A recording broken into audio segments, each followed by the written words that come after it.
This is the post up with DJ Tricey Trice. I'm running my mouth on everything hot in sports, news, drama, and whatever is blowing up the timeline. Let's get into it. Welcome back to a brand new episode of the Post Up. You already know me. I go by the name of DJ Tricey Trice, and I stay posted up right here, running my mouth about sports. Y'all, this is the very, very, very first time that I am doing this live stream that I am calling the report out. Okay, we're going into the holiday season. A lot of us are having some time off work. A lot of us are winding down our year. Sports is kicking up into full gear. So I thought, I looked at my analytics and saw a lot of y'all are on here at night. And I'm like, what are they up here doing? What are they? Maybe I need to get involved more with my people. So I am calling the report out, the end of the day sign off. I know a lot of y'all see breaking news stories that happen during the day in sports. And you go to my page and you say, what is Trees going to say about this? So I took that same energy and I went ahead and applied it to just a quick daily report out of all the trending topics of the day that I wanted to talk about. This first version will be on my podcast. So if you have not subscribed to my podcast, The Post Up, exclusively brought to you by the Revolt Podcast Network, then the link will be down in the description. But let's jump right into what I want to talk about today, run my mouth about that happened today. The Raiders just lost, as you can see from my hat. I was up in here really rooting for us to at least beat the Cowboys. We were in a really good position to beat the Cowboys. And Geno is not it.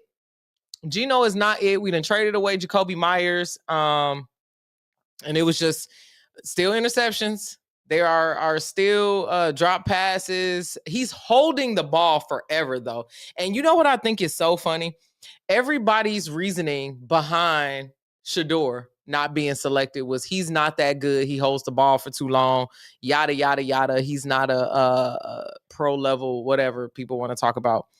But I watched Geno, who's been in the league for 14 years, and it's like he's holding the ball for forever. Geno Smith is absolutely holding the ball for forever, just like Shedeur would be. So why are we not taking a risk on other people? It's just there has to be somebody better. I would take Aiden O'Connell. I would take anybody who's not going to hold the ball for a full 30 seconds. And then one of the plays, Geno jumped into a sack, y'all. I wish I could really make this up. And I'm not making this up for dramatic effect. He literally leaned into a sack instead of rolling out or taking the ball and, I don't know, running it maybe. He just leaned right into it and just balled up like in the fetal position so that multiple people could just pile on top of him. And that's not good for his life. We don't want Geno to be doing that. So the Raiders lose again. Now moving to 2-8. It's the third time the Raiders have started 2-8 in the season. But it also happened last year. So second year straight. So take that with whatever you want to take that with. The Cowboys moved to 4-5-1. 33-16 on the game. Now, I'm not mad that the Cowboys actually won this game. It was a good symbolic game for them. They lost a team member who unfortunately took his life. So they were really going through something in their locker room. They were doing the whole thing. What's going on? Ryan Darnell, is that your name? Darnell, what's going on? Homie joining me on Facebook. That's right, Raider Nation.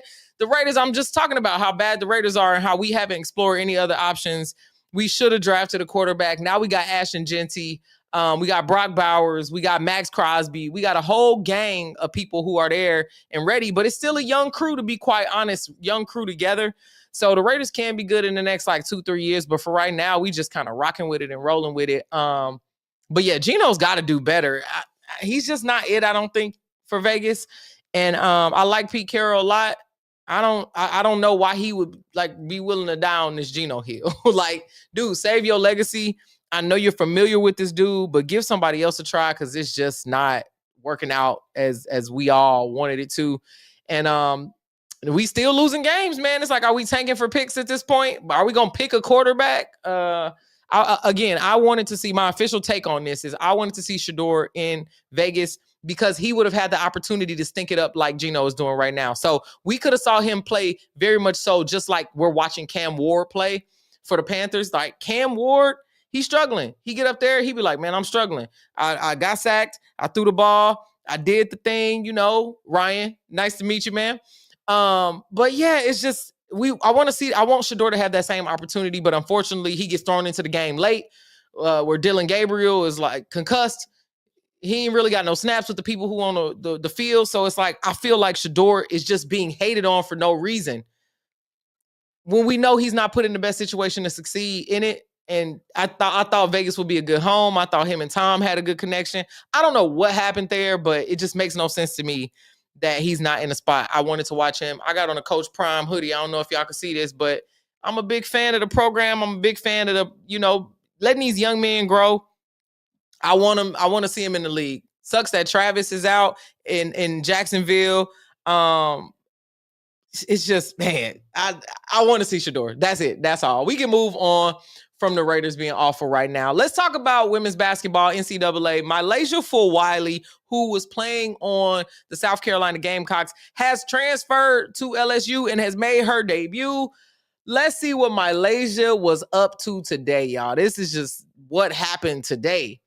20 points, 8 steals, 6 assists, 3 blocks, 7 for 12 from the field. Let's talk about this.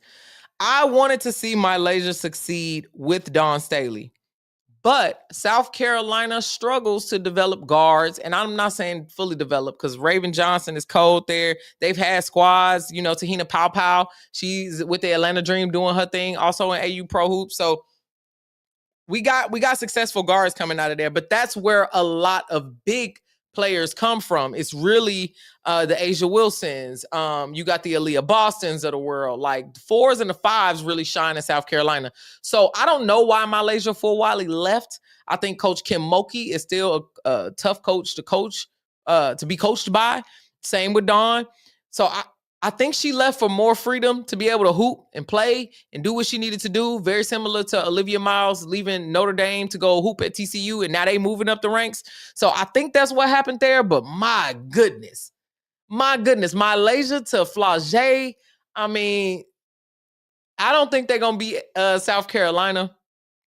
I don't think they're going to be contenders, to be quite honest. I think UConn is up there. Texas is up there. UCLA is up there. That's who I'm officially going for. I usually would have my UCLA hat on if I was talking about NCAA, but it's a Raiders game that just went off. So, yeah. Are you Raiders fan and a Warriors fan, Ryan? Huh? I'm a Lakers fan. Little Kobe LeBron. Little Kobe LeBron. Now Luka. But, yeah, I'm excited to see what she's doing at LSU. I want to see how far they can push it. I want them to get a nice March Madness run. UCLA, if they don't win this year, they're not going to win it. That USC team, when Juju come back, they got that new girl over there. I mean, it's looking like they're a young team that's not to be trifled with. They kept up with South Carolina in the real SC game that just happened this weekend. They didn't really, at halftime, it was neck and neck. Then South Carolina pulled away in the third quarter and then beat them in the fourth. But I don't know. We're going to see how that March Madness goes. But again, the healthiest team going into the tournament usually is in a better position. A lot of people are saying that UConn can go undefeated. We shall see. I'm hoping not. UCLA does not play UConn in the regular season. I checked that because I was like, whoo, man, that'd be the matchup to watch. But UCLA plays Texas in a couple games, and that'll really let us know where the chips are going to fall. Right now, UCLA, who I'm rooting for to win the whole thing, they are in third place AP poll that came out this morning. So we'll see if UCLA stays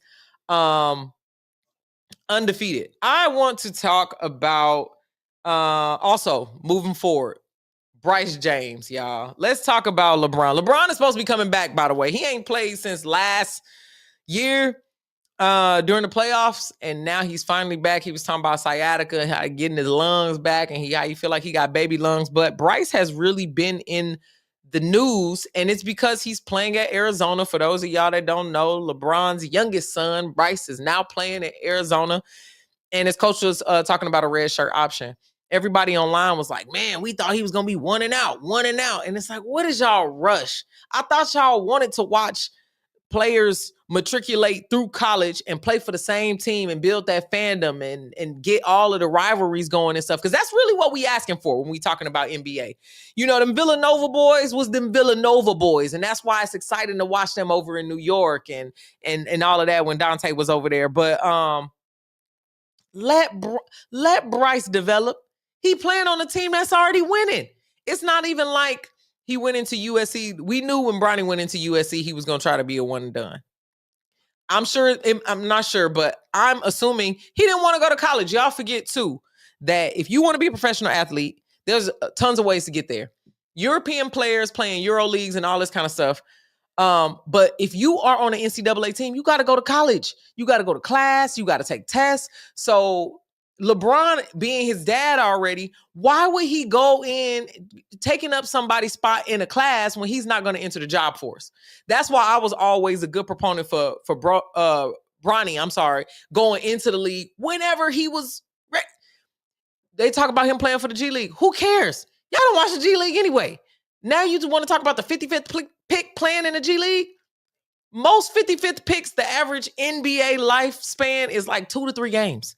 Who cares? Let him go there, develop, play with some guys, and make basketball his life, because that is more of the profession. I couldn't imagine what it would be like to be like, all right, cool, I'm just do the 4 years of college, and you got to go do that beat every day. I went to Purdue. Them classes was hard. I couldn't imagine being an athlete on top of that.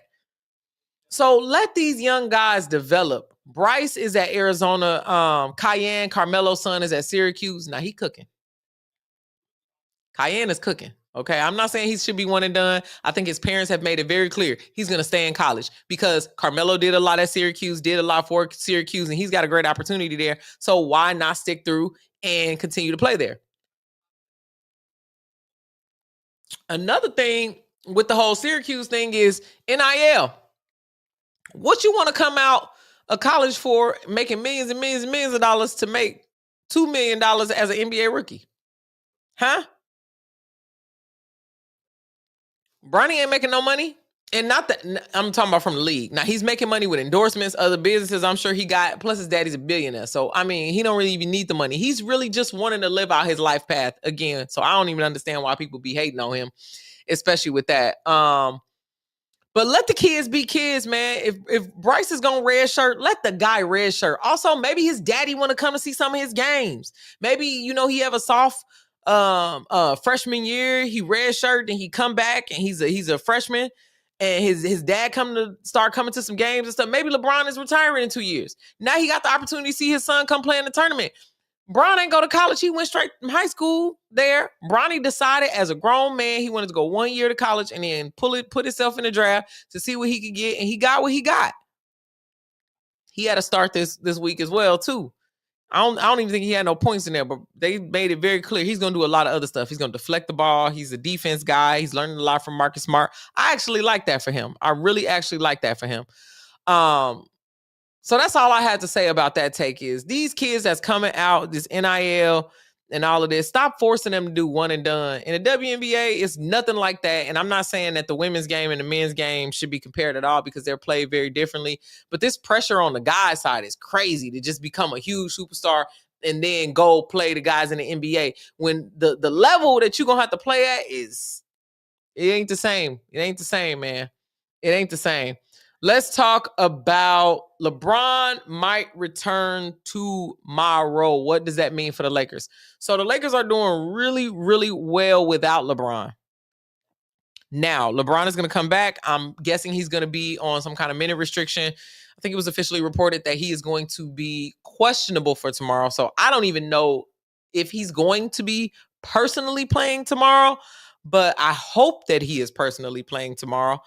And I do think it's gonna mess up the balance a little bit, right? Because Luka and Austin Reeves, Rui Hachimura, even Jake LaRavia, they've been doing their thing and kind of figuring it out. I think if he comes back in on a minutes restriction, that'll kind of help them adjust. So we'll see a little bit of LeBron and he'll go out. Then we'll see a little bit more LeBron, or, with different rotations. We'll see LeBron and Luka. We'll see LeBron and AR. We'll see LeBron and Rui. A little bit of Vando. I don't know when Gabe Vincent coming back, but he been out longer than he been in. And then when he be in, he don't be shooting like that. Where that Miami Gabe Vincent?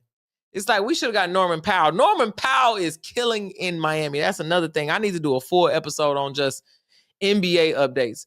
because all the players that you ain't think will be popping off. Now, I did know that Norman Powell would be popping off. I thought the Clippers were crazy for letting him go. The Clippers, looking like the Clippers that they are today, and they didn't let Norman Powell walk, is insane. To hedge they bet on Kawhi Leonard, Chris Paul, James Harden. Dunn is playing really well, but come on, man. That's not you could tell there some funny business was going on there, and that was one of the takes that I had this week too. Was like, man, it was easy for Pablo Torre to investigate that because the Clippers ain't even acting like they wanted to win. But Norman Powell, man, in Miami. Miami is a good team. Jaime Jaquez is another one that's on there. His sister Gabriela Jaquez plays for UCLA as well. So I'll be talking about her a little bit more as the games continue to progress and UCLA plays some bigger teams. But they are undefeated right now, 5-0. I hope they continue to be undefeated. And I'm going to try to get out there for a game as well and include that into some of the footage. But that is my take on the day, y'all. It has been great watching a whole bunch of sports today. We had Monday Night Football. We had some NBA games that was in there, some college games. So this is my very first report out. I'm going to report out for as many days as I can in order, in a row, because I'm going into the holiday season. I want to do something cool. You want to do something cool, but I'll be dropping the audio in my feed. If you want to follow me on social media, that's where most of my takes come out. So if something come out right then, you want to see what I got to say about it, I'm going to hit your timeline on there. So make sure you follow me on all platforms at DJ Tricey Trice. That's at DJ TRICEY. Until then, I will be posted up right here, running my mouth about sports. I will see y'all tomorrow at 8:30 for another episode of The Report Out. Thank you so much, Facebook, for tuning in, and I will see. All right, that's a wrap on the post up. I ran my mouth, said what I said, and now it's your turn. Drop a comment, share it, and come back tomorrow, because I'm not done talking. And make sure you follow me on social media at DJ Tricey Trice. That's at DJ TRICEY TRICE. I'll be posted up here, y'all.